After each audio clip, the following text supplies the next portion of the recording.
আমার আম্মা আমার আম্মা এভাবে মারলো।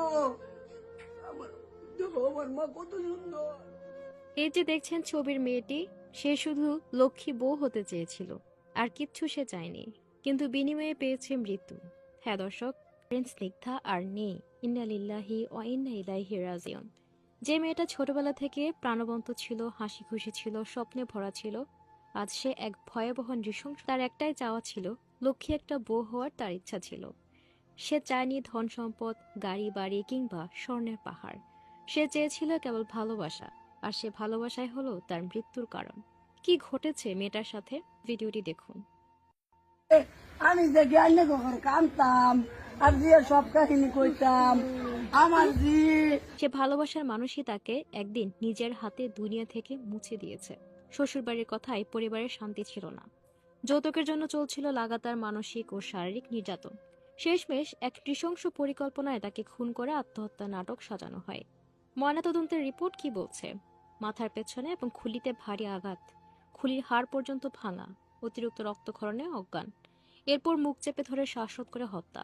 পরে লাশটিকে ঝুলিয়ে রাখা হয়, যাতে আত্মহত্যা বলে চালানো যায়। মৃত্যুর পরও তার মোবাইল ও মানিব্যাগ নিয়ে পালিয়ে যায় ভালোবাসার মানুষটি। তার বন্ধুরা বলছে সে ক্লাসরুমের প্রাণ ছিল, স্নিগ্ধা ছিল বিদ্যাময়ী স্কুল ও মিন্টু কলেজের প্রিয় মুখ। আমরাও ভাবতে পারিনি ওর মৃত্যু এমন নৃশংস হবে। স্নিগ্ধার ফেসবুক পোস্টগুলো বলছে, সম্প্রতি তার পোস্টগুলো থেকে স্পষ্ট বোঝা যাচ্ছিল সে ছিল অসুখী, চুপচাপ আর বিষণ্ণ। ভেতরে ভেতরে যুদ্ধ করছিল সে একটা বিষাক্ত সম্পর্কের সাথে, কিন্তু কেউ হয়তো বুঝতে পারেনি এই যুদ্ধে আসলে আত্মহত্যা না পরিকল্পিত হত্যা। এই মেয়েটি শুধু প্রাথমিক আফরিন স্নিগ্ধা নয়, সে আজ প্রতিটি নির্যাতিত নারীর প্রতিনিধি। সে মারা গেছে, কিন্তু তার প্রশ্নগুলো এখনো বেঁচে আছে। কেন একজন মেয়ে তার ভালোবাসার মানুষকে বিশ্বাস করে মৃত্যুর মুখে পড়বে? কেন যৌতুকের দাবিতে এক মেয়ের জীবন এমনভাবে শেষ হয়ে যাবে? কেন এখনো সমাজ লক্ষ্মীবউ হতে চাওয়াকে দুর্বলতা ভাবে? আমরা চাই ঘটনার স্বচ্ছ ও দ্রুত তদন্ত, অপরাধী গ্রেফতার, কঠোর শাস্তি, প্রাথায় আফরিন স্নিগ্ধা সহ সকল নির্যাতিত নারীর ন্যায় বিচার। সমাজের সচেতনতা ও শিক্ষা, ভালোবাসা মানে আত্মসমর্পণ নয়, সম্মানের বন্ধন। স্নিগ্ধার বন্ধু আমাদের চোখে আঙ্গুল দিয়ে দেখিয়ে দিয়েছে, বেশি সহ্য করলে, চুপ থাকলে একদিন ভালোবাসার মানুষ আপনারই শ্বাসরোধ করতে পারে। তাই প্রতিবাদ করুন, সচেতন হন, বাঁচুন। আর একজন স্নিগ্ধা যেন না হারায়, এটাই হোক আমাদের লড়াই। এই মেয়েটাকে তার ভালোবাসার মানুষ তথা জামাই দুনিয়া থেকে বিদায় করে দিয়েছে যৌতুকের জন্য।